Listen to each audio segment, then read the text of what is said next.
বিহার যোগ নয়, তৃণমূল যোগ। নরেন তেওয়ারিকে আপনি খুনিদের বলছেন কেন? খুনিদের যিনি আনলো, 50 লক্ষ টাকা সুপারি দিল, 10 লাখ টাকা পেমেন্ট হলো, তাদের কথা বলুন। মমতা ব্যানার্জি ওই জন্য ড্যামেজ রিপেয়ারিং করতে যাচ্ছে মালদা মুর্শিদাবাদ। পুলিশ কি যোগী সরকারকে ফলো করছে এনকাউন্টার তত্ত্বে? এনকাউন্টার করার ঘটনার পর ওটা পুলিশই বলতে পারবে, এটা এনকাউন্টার নয়, খুন। এবং এই ব্যাপারে সিদ্দিকুল্লাহ আর ফিরাদ হাকিমের কাছ থেকে জানুন। তাদের কিভাবে চাইলে নিশ্চিতভাবে করা যায়। সেক্ষেত্রে রাজ্য পুলিশ তার সহযোগিতা দরকার, যে সহযোগিতাটা ত্রিপুরা, আসাম, মেঘালয়, মিজোরামের সরকার করছে বিএসএফকে বা কেন্দ্রীয় এজেন্সিকে, পশ্চিমবঙ্গে সেই সহযোগিতা পাওয়া যাচ্ছে না। কারণ এরা রোহিঙ্গা মুসলমান, এদের জাল আধার কার্ড, ভোটার লিস্টে নাম তুলছে। আনসারুল বাংলার সাদ শেখ, তিনি দুবার তৃণমূলকে ভোট দিয়ে দিয়েছেন মুর্শিদাবাদে যে জঙ্গি ধরা পড়েছে। তাই এখানে একটি এমন সরকার দরকার যে সরকার জঙ্গিবাদ নির্মূল করতে কেন্দ্রের সঙ্গে হাতে হাত মিলিয়ে কাজ করবে। সে সুযোগ আসছে, 12-14 মাসের মধ্যে আসছে।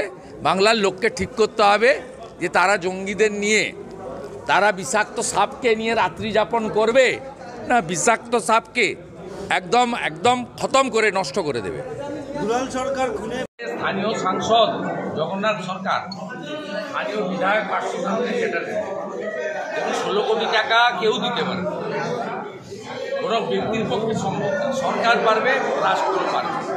তারা ইতিমধ্যে যেখানে যেখানে অর্থই সাহায্য দেয় তাদের সবাইকে লিখেছে। মুখ্যমন্ত্রীর তহবিল, গভর্নর তহবিল, পিএম কেয়ার এবং সাধারণ মানুষ, অনেক শিল্পীরাও এগিয়ে এসেছেন। আমি পার্থবাবুর মাধ্যমে খোঁজ নিয়েছি, আরও প্রায় 11-12টি ট্রাস্ট আছে। আমি ওদের ওই বাজেট কোটেশন চেয়েছি, পার্থবাবুকে কাল বলেছি, আমার সঙ্গে সরাসরি কথা হয়নি।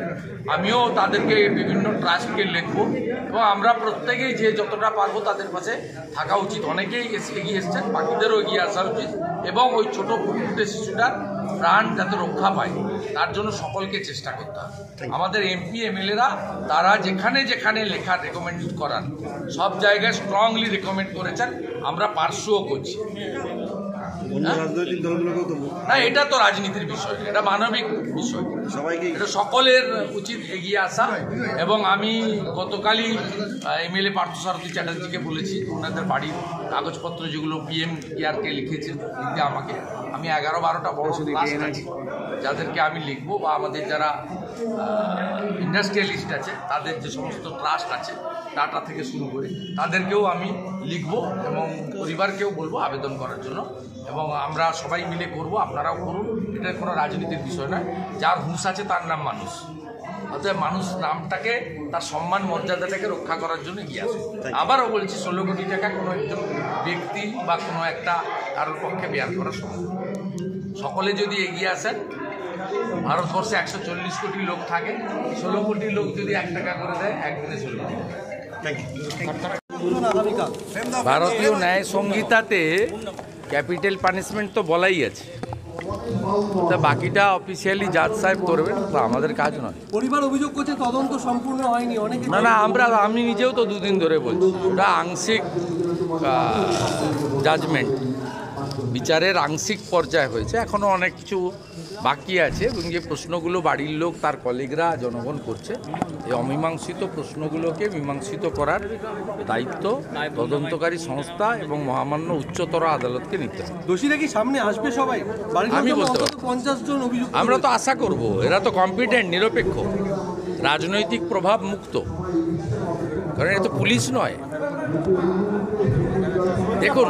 দেখুন সিবিআই তার বাড়ির লোক চেয়েছিল এবং বিকাশবাবু, অনেক পিটিশন ছিল, আমাদেরও ছিল, সিবিআই চেয়েছিলেন, ফাইনালি বাড়ির লোক বিকাশ ভঞ্জন ভট্টাচার্য ছিলেন উকিল।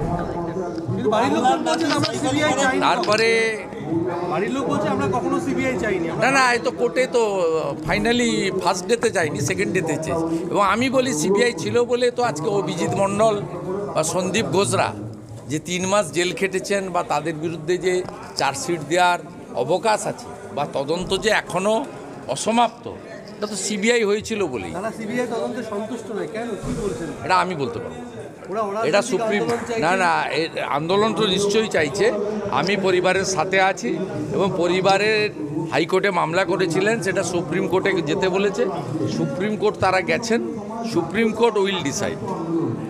বাংলার নাতি সাইফ আলী খানের বাংলাদেশি ছুরি, বাংলাদেশের ছুরি বাংলার নাতি সাইফ আলী খানের গায়ে, কি বলবেন? বাংলাদেশিদের পাঠিয়েছে কোন রাস্তা দিয়ে? পশ্চিমবঙ্গ দিয়ে। মমতা ব্যানার্জি গোটা ভারতবর্ষে জঙ্গি সাপ্লাই করার ঠিকা নিয়েছেন। 600 কিলোমিটার বেড়া দিতে বিএসএফকে জায়গা না দিয়ে আজকে তিনি এখান দিয়ে জঙ্গিদেরকে সাপ্লাই করছেন। গোটা ভারতবর্ষের নিরাপত্তা বিঘ্নিত হচ্ছে। সুপ্রিম কোর্ট এবং কেন্দ্রীয় সরকারকে বলবো, অবিলম্বে পশ্চিমবঙ্গের বর্ডার বাঁচান। এতে শুধু পশ্চিমবঙ্গ ক্ষতিগ্রস্ত হচ্ছে তা নয়, ভারতবর্ষ ক্ষতিগ্রস্ত হচ্ছে। আসিফ আলী খানের মতো একজন সেলিব্রিটি এবং সাংস্কৃতিক কর্মী, তার উপরে যে বর্বরচিত আক্রমণ এবং সেই যে আক্রমণকারী, তাতে প্রমাণ হয়ে গেছে যে পশ্চিমবঙ্গ সাপ্লাই লাইন এবং এখান দিয়ে জঙ্গিরা যাচ্ছে। সংখ্যালঘু হিন্দুরা আক্রান্ত হওয়ার পর বাংলাদেশে দেখা যাচ্ছে সীমান্তে বিএসএফ আক্রান্ত হচ্ছে বিজিবির হাতে, কি বলবেন? কেন্দ্রীয় সরকার এটা ইউনূসের উস্কানি। উনি যুদ্ধ লাগাতে চান, কারণ উনি ইতিমধ্যে জনসমর্থন খুইয়েছেন, ভ্যাট চাপিয়েছেন, প্রত্যেক দিন মানুষ খুন হচ্ছে, বর্বরচিত ঘটনা হচ্ছে। আজকেও একটা পুলিশ মহিলা কর্মীর ঝুলন্ত লাশ থানার মধ্যে পাওয়া গেছে, হিন্দু। স্বাভাবিকভাবে এই ইউনূস যুদ্ধ লাগিয়ে রাষ্ট্রপ্রেমের জিগির তুলে টিকে থাকতে চাইছে, কিন্তু ভারতীয় বিএসএফ সংযমের পরিচয় দিচ্ছে।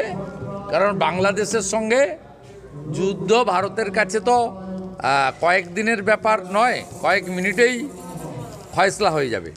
অর্থাৎ আমরা বড় ভাই হিসেবে চিমটি কাটছে, আঁচড় কাটছে, সহ্য করছি, তো বেড়া আমরা দেবই। কেন্দ্রীয় সরকার কি আরো পাবলিক রাস্তায় নেমেছে।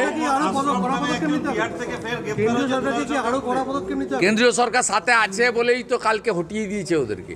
পাবলিক সাপোর্ট করছে, কোচবিহারেই বলুন, জলপাইগুড়িতেই বলুন, মালদাতেই বলুন, সর্বত্র জনগণ এগিয়ে এসছে। ভারতীয় জনগণ ভারত মাতা কি জয় বলছে, জয় শ্রীরাম বলছে, এবং কাঁটাতারের বেড়া দেওয়ার কাজে তারা হাত লাগিয়ে। সীমান্তে শাসক দলের যারা মদতপুষ্ট চোরাকারীরা, তাদের কিভাবে নিয়ন্ত্রণ করা সম্ভব?